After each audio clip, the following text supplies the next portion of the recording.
Oi, gente, tudo bem com vocês? Espero que todos estejam bem. Sejam bem-vindos a mais um vídeo aqui desse canal. Seguindo a nossa programação, o vídeo de hoje é um caso criminal. Espero que vocês gostem da forma que eu vou contar ele aqui pra vocês. É um caso bem interessante, tem vários pontos importantes pra gente refletir e pensar sobre o assunto. E vários pontos dele eu acredito que a gente pode tirar lições pra nossa vida. Por isso eu resolvi trazer ele aqui hoje. Então eu peço que vocês deixem a curtida, por favor, que me ajuda bastante na divulgação do canal. Se inscrevam no canal, toda inscrição é muito importante, eu tô com a meta de bater 500 inscritos. Peço que vocês ativem a notificação para não perder assim que eu postar vídeo novo. E também não esqueçam de compartilhar esse vídeo com quem vocês sabem que gosta desse tipo de conteúdo. Vamos rodar a vinheta e a gente começa o vídeo de hoje.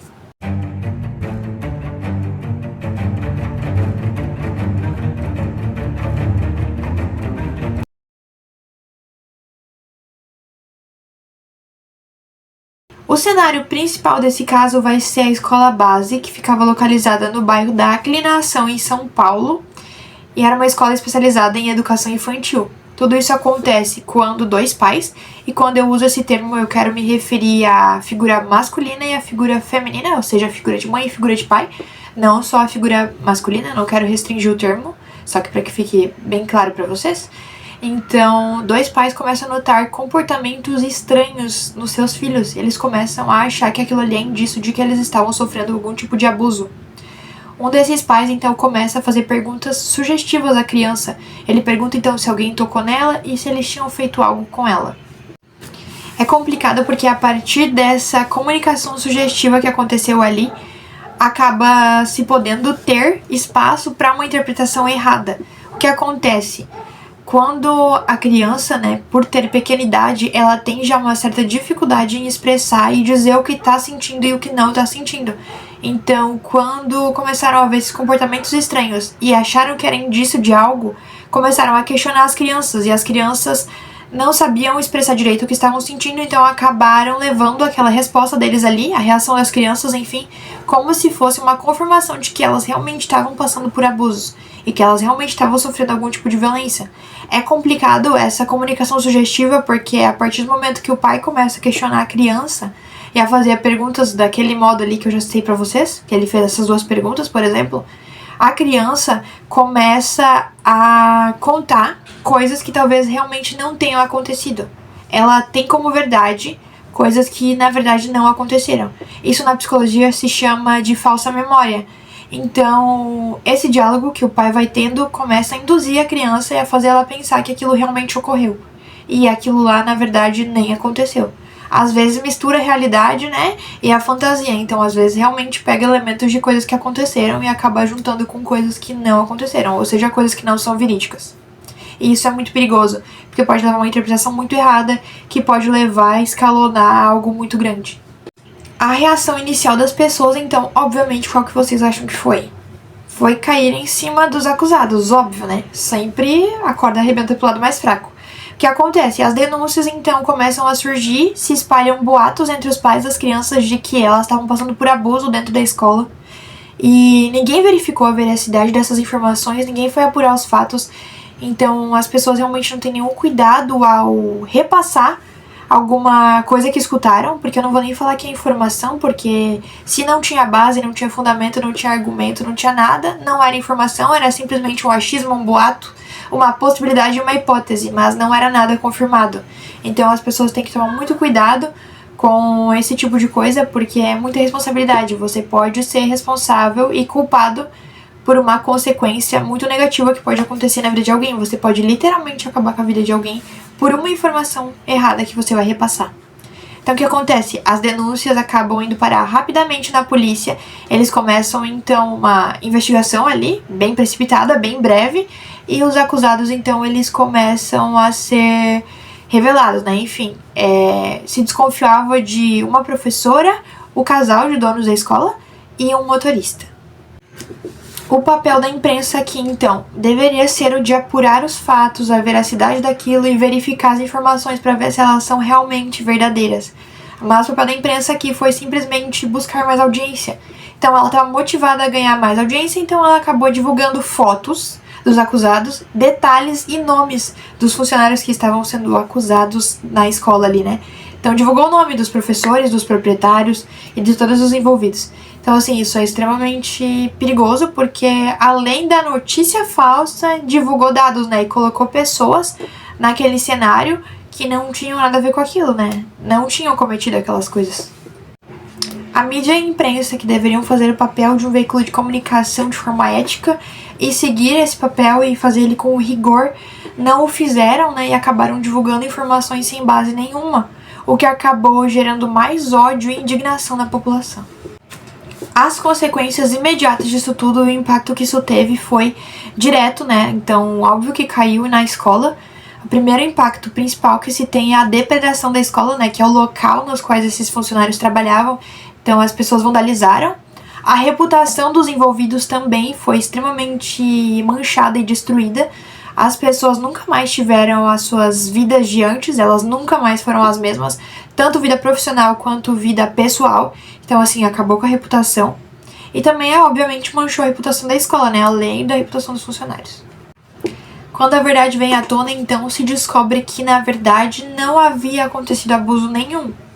Aquelas lesões que as crianças apresentavam, de acordo com o resultado de exames médicos feitos nelas, não comprovaram que aquilo ali era indício e indicativo de abuso sexual. Então aquela verdade ali caiu por terra de que aquelas crianças não haviam sofrido abuso. E aí então com essa verdade vindo à tona, né, só que já era tarde demais, né, a reputação dos envolvidos já estava manchada, eles já estavam sendo perseguidos e ameaçados, então a vida deles já havia sido destruída, né, o estrago já estava feito. Mesmo que tudo aquilo que haviam falado deles não era verdade. A vida deles nesse momento já estava destruída. O resultado disso tudo foi um impacto psicológico muito grande, né? Todas as pessoas envolvidas foram extremamente afetadas. A maioria passava por transtornos como ansiedade e depressão. Passou a vir a ter, né? Por conta de tudo isso que estava acontecendo.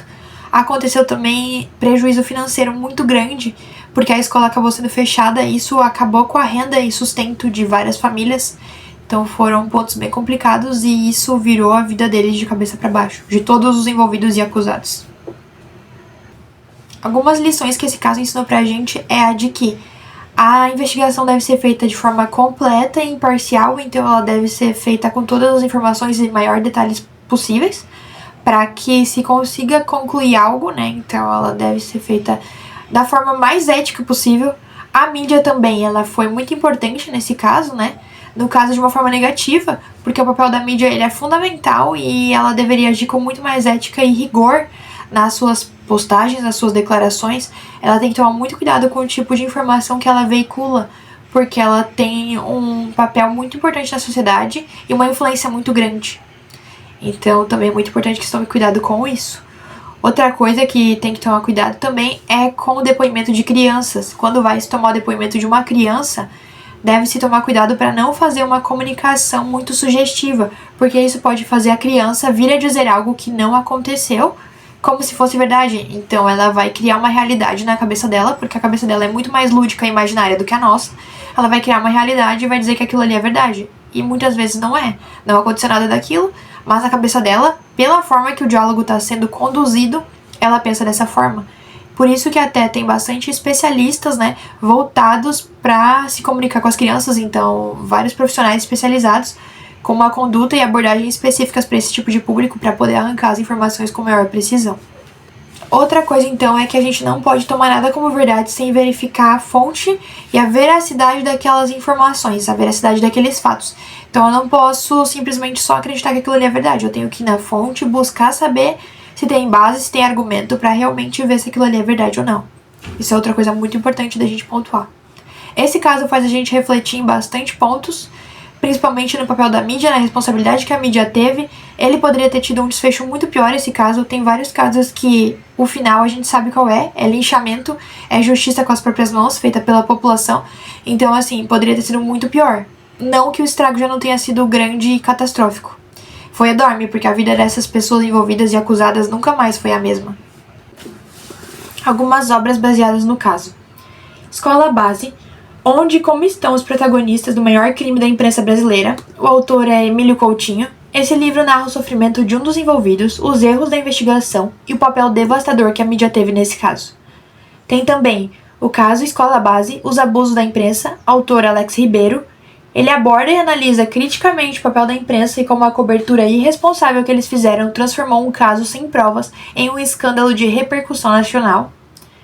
Tem também O Filho da Injustiça, o autor é Ricardo Shimada, ele é filho de Kushiro Shimada e Maria Aparecida Shimada, 2 dos acusados. Foi lançado em 2023 e aborda as investigações e detalhes da sua vida com seus pais, antes, durante e após o ocorrido. Tem também um documentário feito que se chama Escola Base, um repórter enfrenta o passado. Primeiro repórter a noticiar uma acusação de abuso de crianças em idade pré-escolar, Valmir Salaro, produz esse documentário que revê o caso. Os denunciados eram inocentes e o caso virou escândalo nacional. 28 anos depois, ele encarou reencontros com os acusados e principais personagens dessa história. Então, gente, esse foi o vídeo. Espero muito que vocês tenham gostado. Espero que vocês tenham conseguido refletir nos pontos que eu trouxe aqui pra vocês, porque são tudo pontos muito pertinentes e coisas muito importantes pra gente pensar. Então, espero que eu tenha conseguido trazer essas reflexões pra vocês. E é isso, gente. Isso também nos reforça de que a gente sempre deve agir com ética, rigor e responsabilidade nas coisas que a gente faz. Essa é a mensagem que eu quero deixar nesse vídeo. Até o próximo. Tchau!